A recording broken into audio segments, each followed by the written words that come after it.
Yesterday, a 3-judge panel voted 2-1 on the Second Circuit Court of Appeals to force Donald Trump to comply with subpoenas from the House of Representatives and turn over all of his financial records that they're seeking, including those from Deutsche Bank.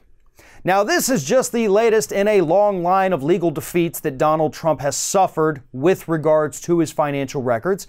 And so far, every court that's looked at this says, yeah, they have the authority to do this. And no, Mr. Trump, you are not above the law. You have to comply with these subpoenas. Now, what's interesting about this one, and of course, yes, it's going to be appealed. The Supreme Court may or may not take it up. They're still trying to decide right now if they're going to take up the one that was already appealed to them. But anyway, the ruling, the way they ruled on this case is absolutely critical. And here it is. This is directly from the ruling.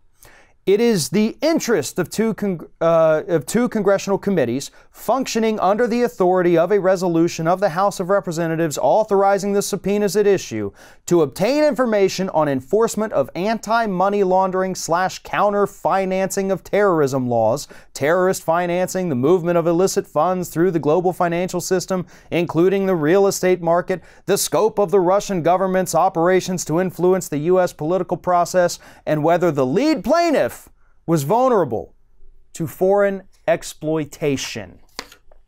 Now, a lot of that, some people may say, okay, I didn't understand a word of that. So let me break it down a little bit more. The committees that have subpoenaed these records have authority to investigate what they think may be crimes or potential crimes. Donald Trump is not exempt from these investigations. So, this committee is given the authority and the scope that Trump's lawyers tried to argue they don't have. Because remember, Trump's lawyers have repeatedly gone to court and said, no, they can't have these records because it's not related to any kind of law that they're trying to pass. They just want it to attack the president.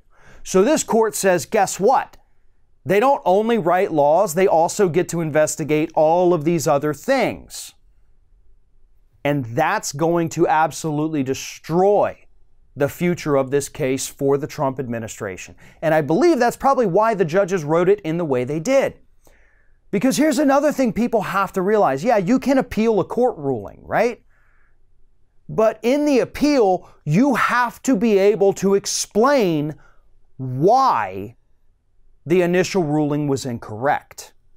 Did something happen? Was someone tainted? Blah, blah, blah, blah, blah. All of that. You can't just say, I don't like it, I'm appealing. Next court, please.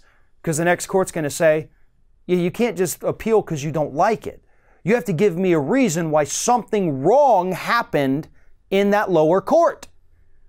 And this lower court just took away the administration's argument. Now, they'll still make the argument. They'll make it in their appeal. But this gives the higher court clearance to say, listen, we looked at it. We have determined that there was no wrongdoing, there was no flawed logic in the reasoning, and therefore we will not take up the case. That's what this lower court did, which, by the way, had 1 liberal appointee and 2 conservative appointees, and yet they still said, you got to turn over these records. You got to look at what the rulings say, because that is where the case is made or broken. Not just now, but in the future. And these justices set it up so that in the future, it's going to be very hard for the Supreme Court to say that these judges were wrong.